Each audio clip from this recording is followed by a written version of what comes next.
ikut dalam satu kajian atau kita ke satu di tempat tertentu ngisi pengajian, entah kita jadi jamaah atau suatu kita jadi imam gitu ya. Saya sempat ngisi di daerah Lampung saat itu. Kemudian yang imamnya itu entah lupa atau apa tidak menggunakan bismillah langsung.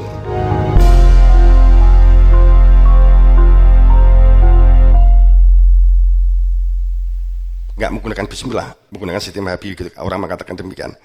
Langsung. Jadi pada yang kedua, rakaat yang kedua itu sholat Isya, dia langsung watin wa zaitun, bla begitu. Itu langsung ada yang mundur, gitu ya. Ada yang mundur jamaah ini. Rakaat kedua, beliau membaca inna anzalnahu fi lailatul qadr. Itu juga nggak pakai bismillah. Itu yang mundur banyak, gitu. Ini berarti memutlakan yang relatif. Artinya bahwa ini kalau ketepatan itu Pak Kepala Dinas pamannya begitu ya, kita kan pada saat selalu berbicara bahwa pelajaran kita di SD mulai MI itu langsung di dalam otak kita adalah hanya Imam Syafi'i, kan begitu? Nggih Bapak nggih. Jadi pada saat tidak ada yang tidak menggunakan bismillah menjadi tukaran. Dikatakan itu sesat. Makanya pada saat itu Bada Isya, kemudian setelah Bada Isya ketepatan kami yang juga diminta oleh ngisi, kemudian saya sampaikan tentang 4 mazhab plus gitu ya. Kemudian kita berbicara hanya mempermasalahkan sesuatu yang sepele, kapan kita akan maju. Kita hanya mempermasalahkan maaf, rokok haram makruh, nek gak hukumnya rasa dihukum itu pewenak itu begini, rokok itu nggak sehat, ngentekne duit itu beres, selesai.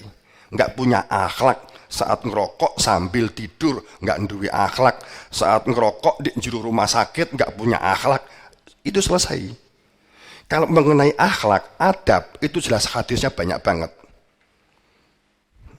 Akan tapi pada saat kita mengatakan haram halal didebatkan nggak akan ada habisnya. Semua punya alasannya masing-masing. Ya kita diberat gini. Sampai pada saat penjajahan, pada saat Belanda dan beberapa negara buku-buku tentang sains diboyong ke Jerman, ke Belanda dan ke Moneseta di Amerika, kita kehilangan sains. Yang ditinggal itu adalah sesuatu yang supaya kita itu berkelahi. Hanya sekedar begini atau begini atau begini atau begini atau begini kan gitu. Kita dipermasalahkan hal-hal semacam ini. Ada kitab Al-Filah namanya.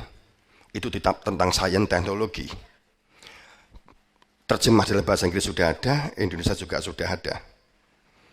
Nah, pada saat justru ini yang nggak dipelajari, pada ini juga Soleh yang menulis gitu. Itu tentang kemandirian, teruraikan agraris itu apa, dan seterusnya, tentang bakteri, tentang cara penanganan saat salah musim, dan seterusnya. Di situ ada semua.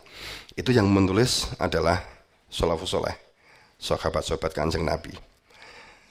Dan ini, kalau kita mau jujur, bahkan Dewi Kuan Yin itu adalah Dewi keberuntungannya orang Cina, yang itu adalah Hindu Buddha. Itu siapa sebenarnya? Itu Dewi Sarah. Dewi Sarah itu memiliki sains dan teknologi dari orang tuanya. Dia kemampuan dalam menulis dan membuat sistem pertanian luar biasa. Saya sempat melihat bentuk berasnya. Berasnya itu sebesar Lombok. Saya punya 2 di rumah. Berasnya gabahnya sebesar ini. Iki nek didang kira-kira sepiro. Gitu. Ini belum, itu dari teman-teman saya dikasih dari Baduy Dalam. Itu karena itu membawa nggak boleh. Saya satu utusan, kemudian 3 hari yang lalu 2 minggu yang lalu saya ke Baduy Dalam dikasih ini. Moga-moga disimpan istri saya menjadi kalingan tak endi ya kayak loro tok gitu ya. Ya enggak sebesar ini sih, tapi separuh gitu. Itu kata pounnya itu adalah jika dikembangkan goblok nih. Maksudnya gobloknya apa toh kan? Orang menjadi malas.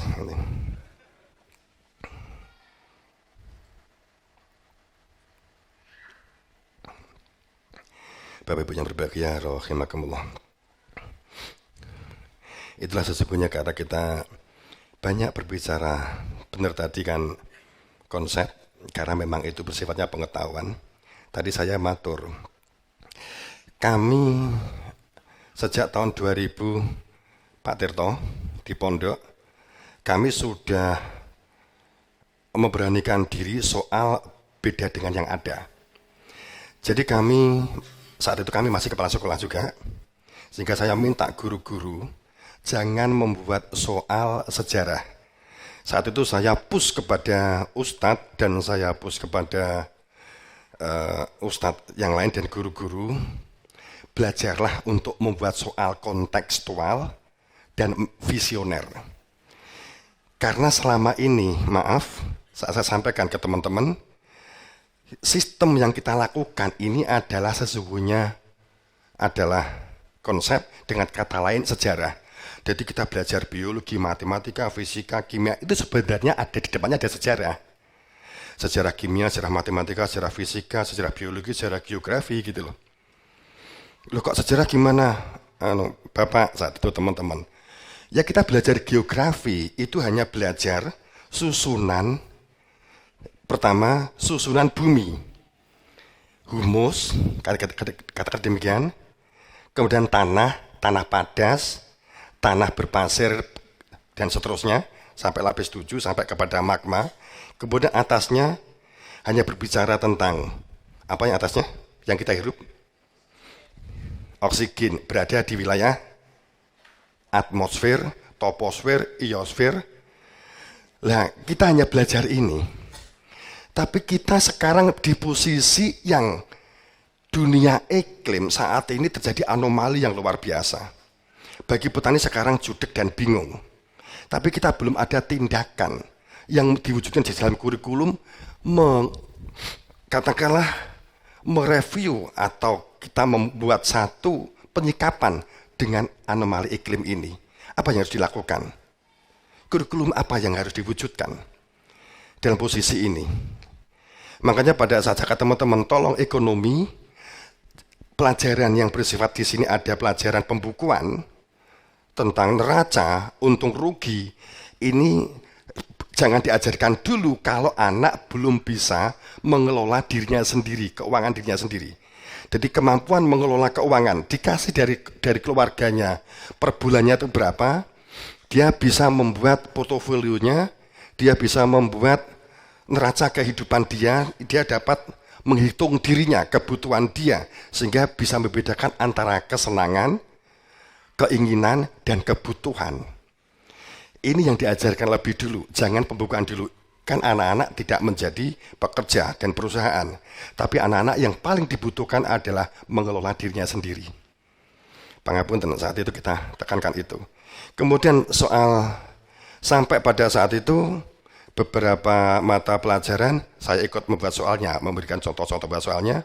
Sebagai contoh, selepas 10 tahun kamu dari Pomosda di sini saat menemui tanah 100 hektar, di dalam tanah itu ada kandungan Fe besi sekian persen, karbon C sekian persen, timbel P sekian persen, ada kandungan aluminium sekian persen, ada kandungan silikon dan sulfur sekian persen, apa yang kamu lakukan? Kalau dia memang senang dengan teknologi, maka dia berbicara mobil. Tapi kalau dia senang dengan pertanian, maka dia akan berbicara nutrisi untuk pelebatan buah karena ada sulfur. Dan seterusnya dan sebagainya. Maka itu soal ini akan bersifat visioner. Itu yang kita tekankan ke teman-teman saat itu, sehingga kami sejak tahun 2002 tidak ikut membuat soal bersama dengan Kabupaten dan Jawa Timur. Kami mencoba membuat sendiri. Alladzina yu'minuna bil ghaib dimaknai bahwa sesuatu yang tidak tampak kasat mata itu semua hal yang tidak tampak mata itu adalah berarti makrifat. Mohon maaf, ini fatal. Kita uraikan secara terjemah nahwu shorof. Kalimat yu'minuna bil ghaib, yu'minu itu adalah mudhari, bukan sejarah masa lalu. Artinya bahwa Anda, kita ini harus mengalami langsung yu'minu, keimanan.